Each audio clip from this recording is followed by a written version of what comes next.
Welcome to Inner Peace, Better Health. The transformation starts from within.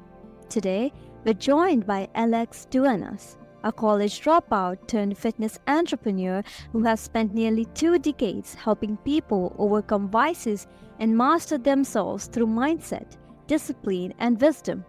Get ready for a conversation about turning pain into power and setbacks into growth. Alex, it's so nice to have you on the show. It's my pleasure to be on here, Charu. My pleasure. Great, amazing. So, Alex, you often say that we are one relationship away from transformation. Can you unpack that idea, please? Yeah, the best way I can unpack that is I've been working out for, again, almost a decade, 18 years, but it wasn't always that way. Growing up, my mom's from Colombia, my dad's from El Salvador. And so they raised us for about 7 years in Miami. My dad put me in baseball. And I remember up to that point, I got bullied at school just for being a smaller kid. At home, my dad worked to take care of my mother, me, and my brother. I'm a twin. And so my dad would work 16-hour shift, wouldn't get much sleep, stress is high, and very angry. And I understand it. But as a kid, I didn't understand.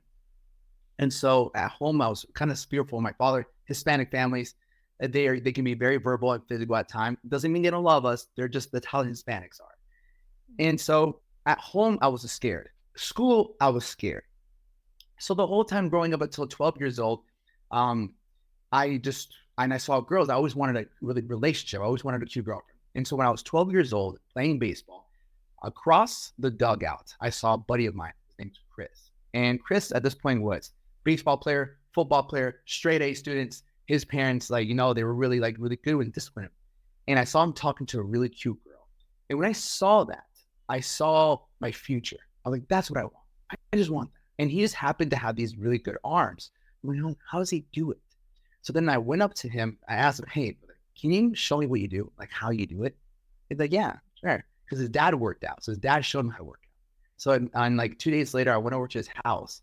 And he's like, yeah, this is how you do push-ups. This is how you do bicep curls. This is how you do sit-ups.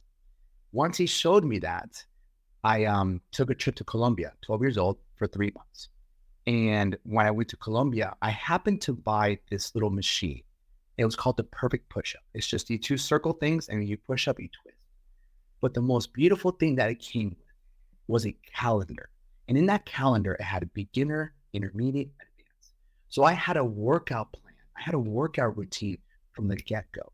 So from there, I started working out every single night. Every night after I was done playing in the street with the kids in Colombia, I'd come back home. My grandma would sit and watch her novelas, like little soap operas. And I would sit there and I would do my push-ups. I'd follow my little calendar and do my push-ups. Mm-hmm.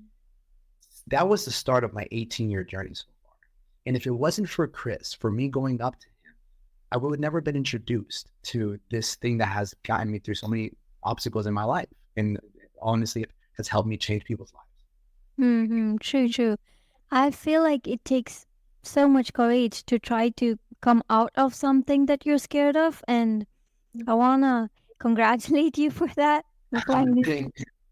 And this makes me also wonder, have you personally experienced that shift through a pivotal connection in your life other than Chris?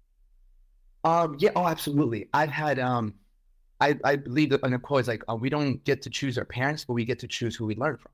And so my parents are great, love them. But after a while, I started to seek other mentors in my life. I just was really very inspired by other people. At 12 years old with Chris, as soon as I came back, I was inspired by a guy named Z's, who was really big into fitness, starting off in YouTube. He passed away at a young age, but he also encouraged me to work out, be positive. Life is beautiful.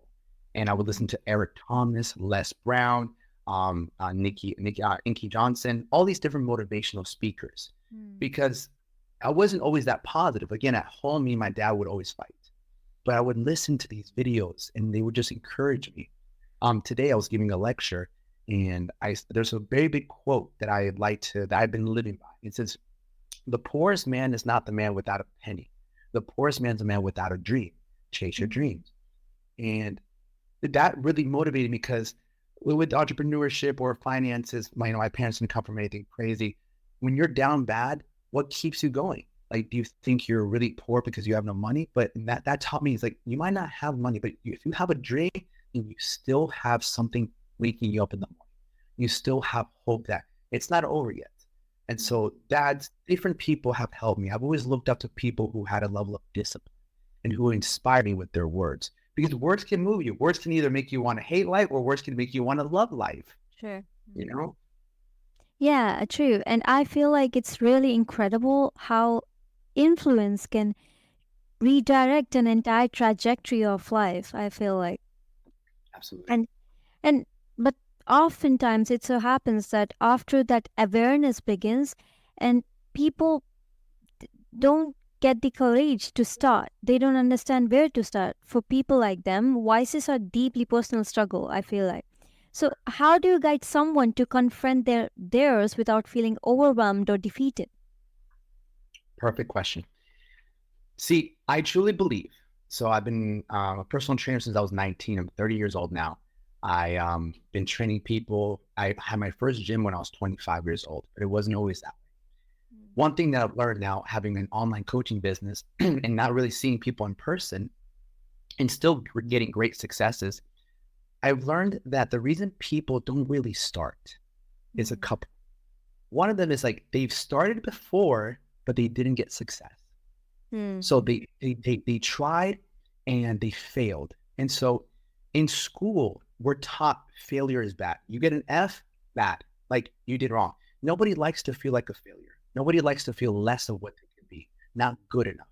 I always say there's two emotions that we all fight against: the emotion of not feeling loved, and the emotion of not being good. Okay, we don't want to ever feel not loved or not good.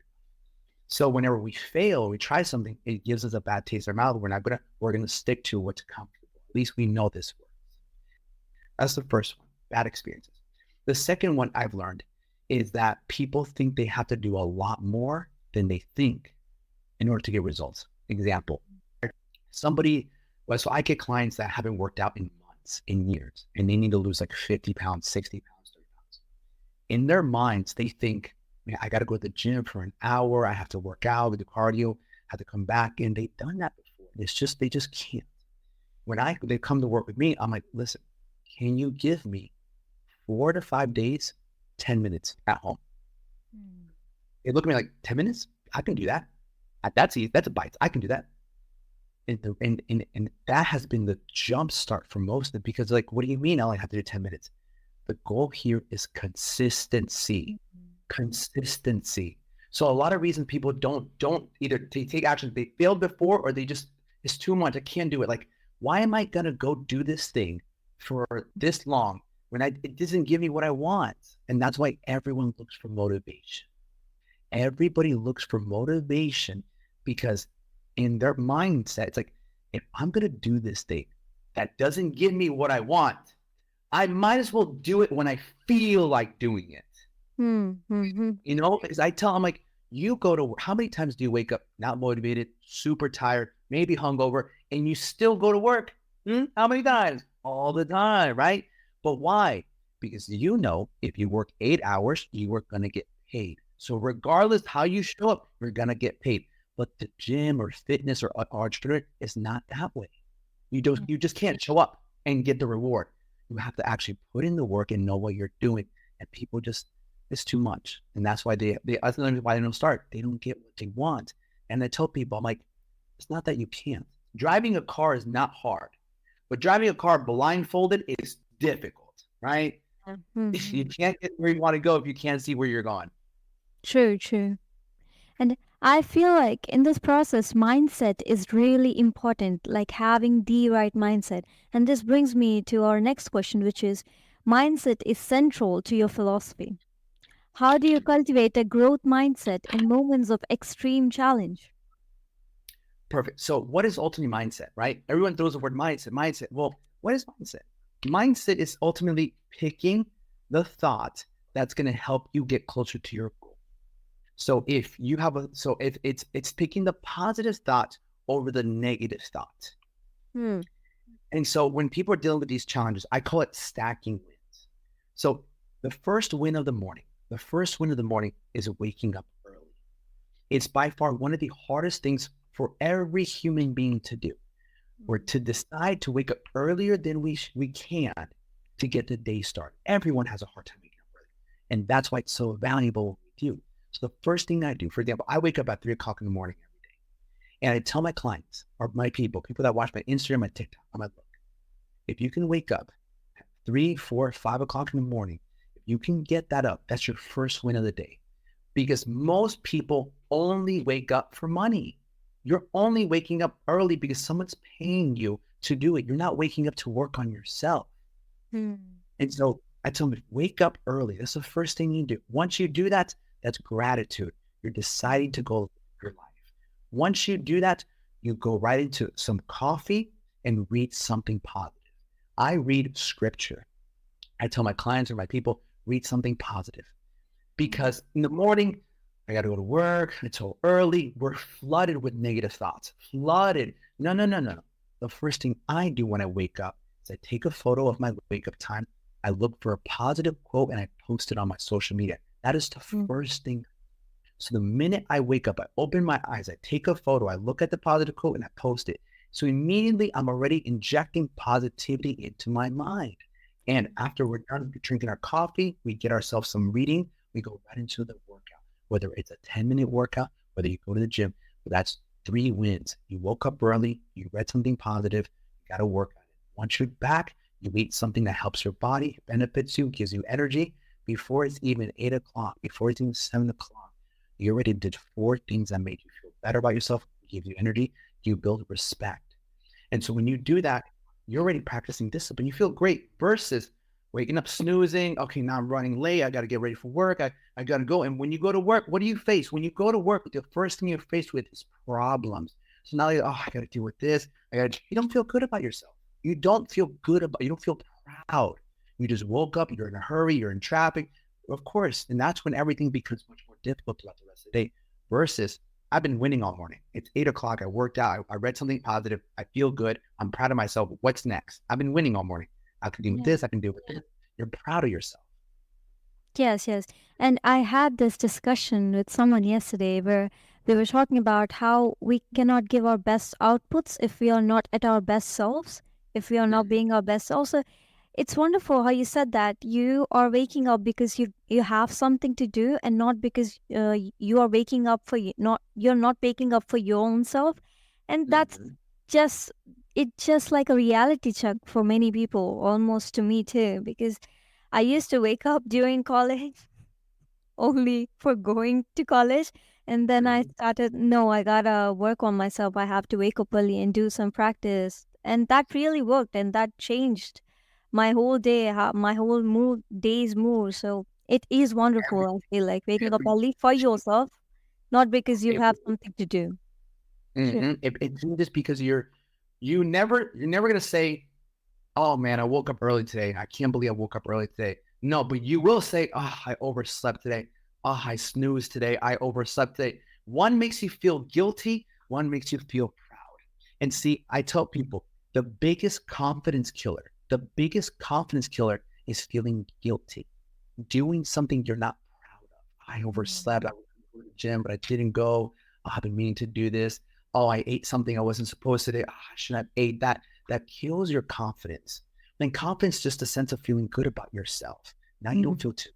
Now you're feeling shameful, guilty, and that's the lowest state of frequency. When you feel that way, you don't really always see the positive in things because the world is not how it is. It's how you feel. If you're really angry, no matter what, hi, how are you? Don't talk to me. You know, you're going like, no, don't talk to me. Like, that's it. When you're angry, doesn't matter. Hey, do you want to? No, I don't want to be. Don't bother me. They're not doing it. It's because now that's how you feel. Versus when you're in love. Hi, how are you? Someone cuts you off. I'm like, don't even worry about it. Hey, go. Hey, don't even worry about it. It's okay. Hey, I'll take my time. So the world is everything I tell you doesn't really matter. It's how you feel. How people treat you, it's just a reflection of themselves. So if you want to see more positive things in the world, then you must do acts that make you feel good about yourself.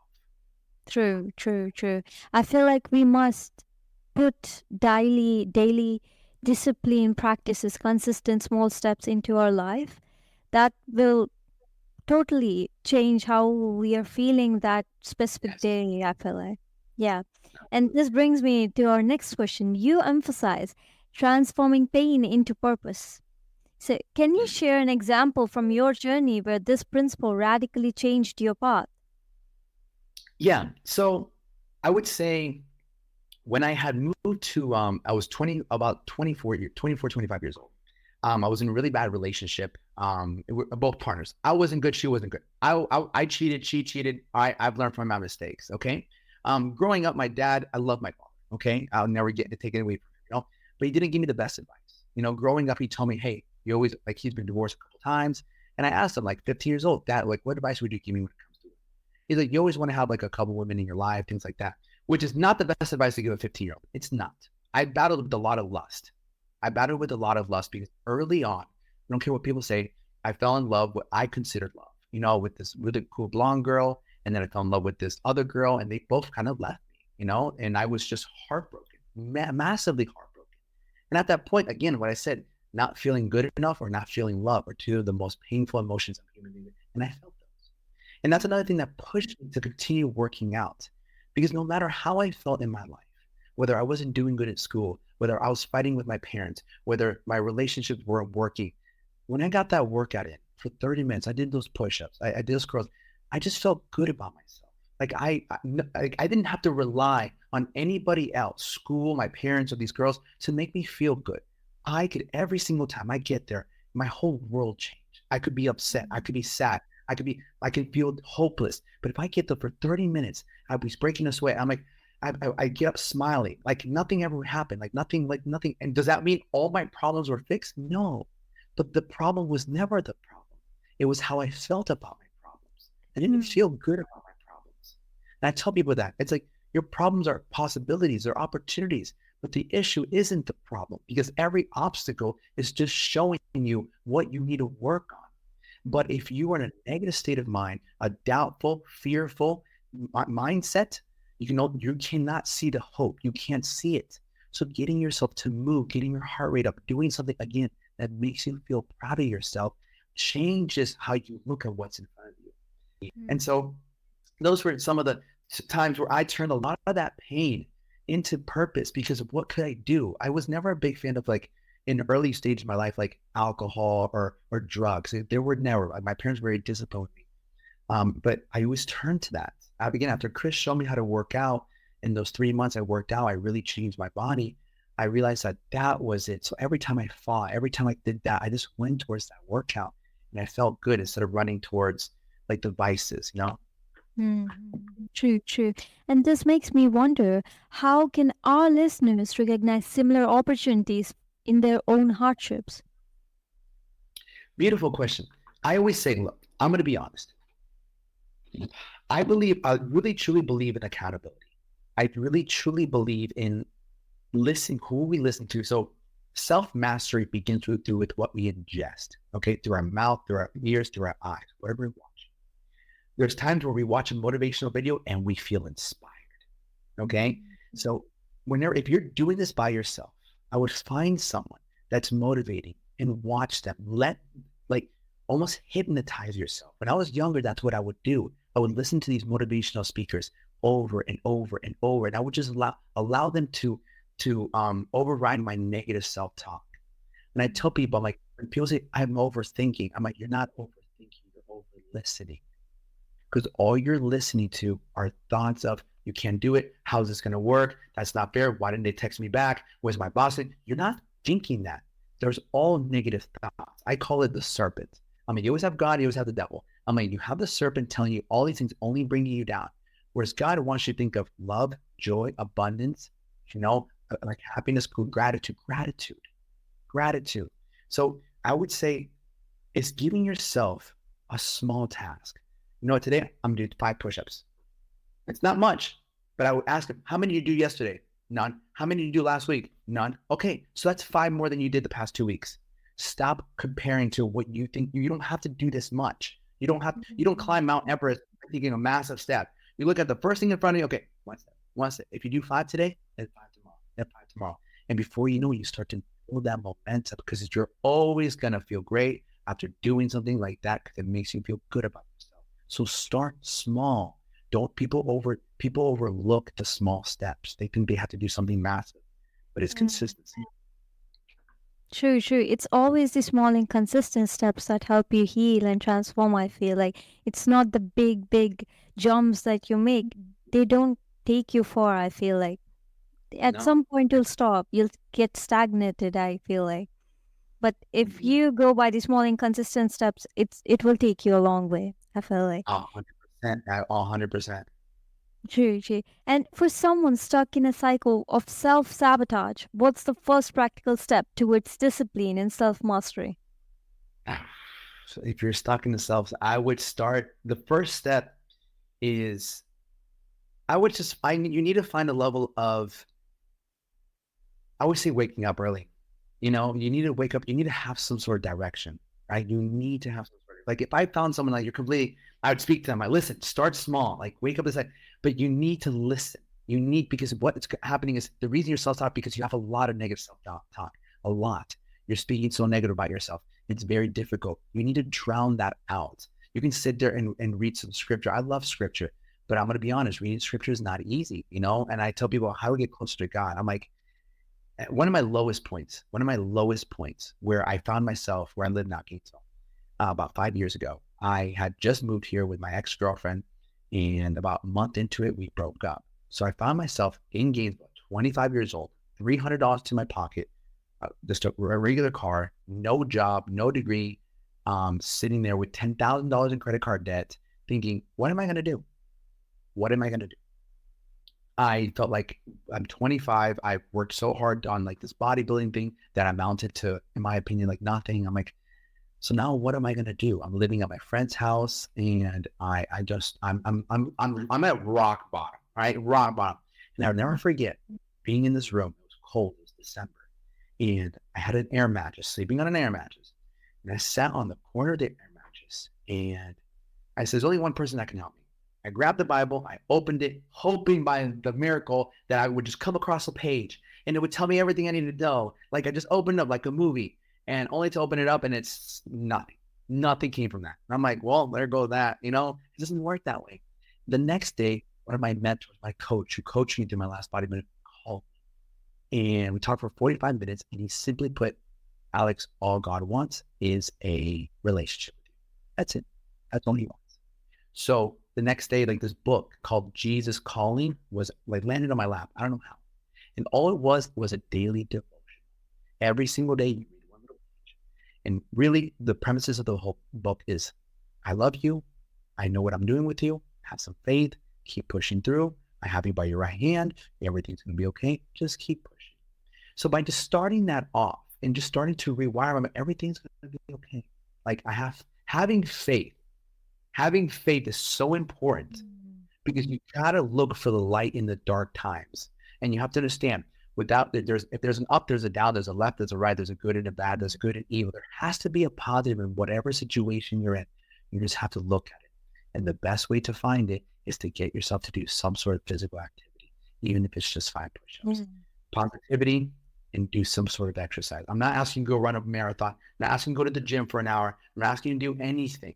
Just start off 5 push-ups, 5 burpees, have to go for a little jog, like 60 seconds. I don't care, but do something that gets you moving. Do something to prove to yourself that you can do it, and watch how everything else starts to compound. True, true. I feel like healthy lifestyle can be one of the biggest support pillars of a person if they're trying to find answers for big problems or any kind of problems. I feel like if one starts having a healthy lifestyle, it might help them a lot, I feel like.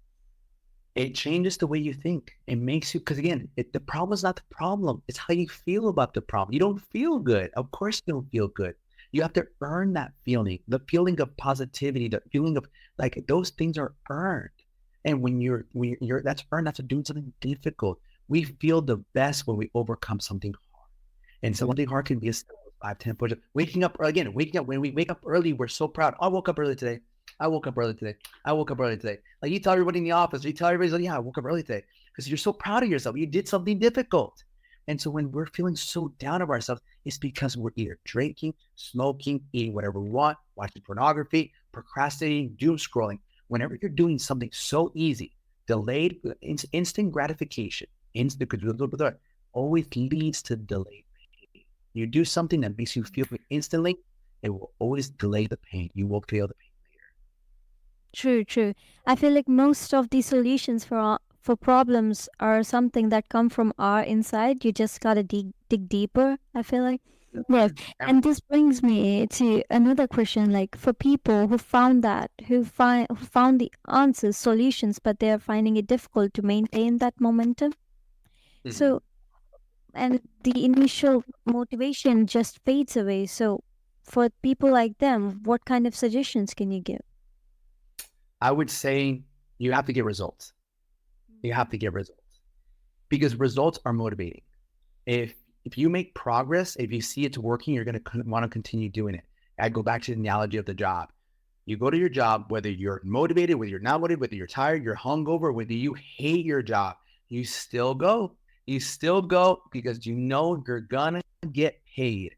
So regardless of how you feel, you are gonna make money as long as you show up because you're getting the result you want. When it comes to anything else, fitness or even business or relationships, I tell people there's only four things in life. There's fitness, there's finances, relationship, and spirituality. Nothing else. That's all it is. So if you're in fitness or you're trying to get healthier, if you're not getting results, then of course you're going to quit. Would you work for free for a whole week? No. No. Would you work all week long for the end of the week? Sorry, we can't pay you. You would quit right away. I'm like, I'm going for another job. It's no different than with your fitness. So if you're stuck and you don't know what to do, I always tell people this. If you had a daughter or a son and they were in the third grade, and after the first year they failed, would you, option A, tell them you need to work harder? Or option B, would you get them a tutor? Which one would you do? You can go with option A, work harder this time. 1 year passes and they still fail. Would you go with option B afterwards? Like, yeah, get them a tutor. They're not going to do third grade 2 times in a row. No, it's crazy. So if your goal has been to lose 20 pounds, 30 pounds, get a six pack, or whatever it might be for the last 5 years, why have you been waiting so long to get help? When your third grade son or daughter, if they failed one time or got held back, you would immediately get a tutor. You would immediately, they don't know what they're doing. So it's also about accepting that I don't really know what I'm doing, and that's okay. That's okay. I don't know how to work on my car. I'm not a mechanic. I'm not going to sit there and look on TikTok and YouTube and try to figure, I'm going to take it to a mechanic. Hey, I don't know what's going on. Can you tell me? Yes, it's going on. This is how much it's going to be. Okay, thank you. Appreciate it. Yeah, getting help is super important. I feel like it's acceptance and awareness that go hand in hand and will help you answer any kind of problems, I feel like. Absolutely. Mm. So, Alex, it was a wonderful conversation. But before we wrap up, for our listeners who would love to connect with you, please tell them the ways to do so. Yes. So you can check me out like on my TikTok, on my Instagram, or you can check out on my podcast as well. This is all the same name. Right? In my YouTube, it's just the Alex Duenas. So TheAlexDuenas. And I go live on TikTok every single day on TikTok live. So you can come and visit me there. Sure, sure. So all the details regarding the ways as to how to connect with Alex will be in the show notes. So I request all our listeners to go and check that too. Well, Alex, it was a wonderful conversation with you. You as well. Thank you so much. Thank you, thank you. So, yes, Alex insights remind us that growth isn't about avoiding struggle, it's about harnessing it. Embrace your challenges, cultivate discipline, and transform every setback into a stepping stone towards your higher self. Thank you for tuning in. This has been your host, Charu, and you're listening to Inner Peace, Better Health, where peace is power and overthinking is overrated.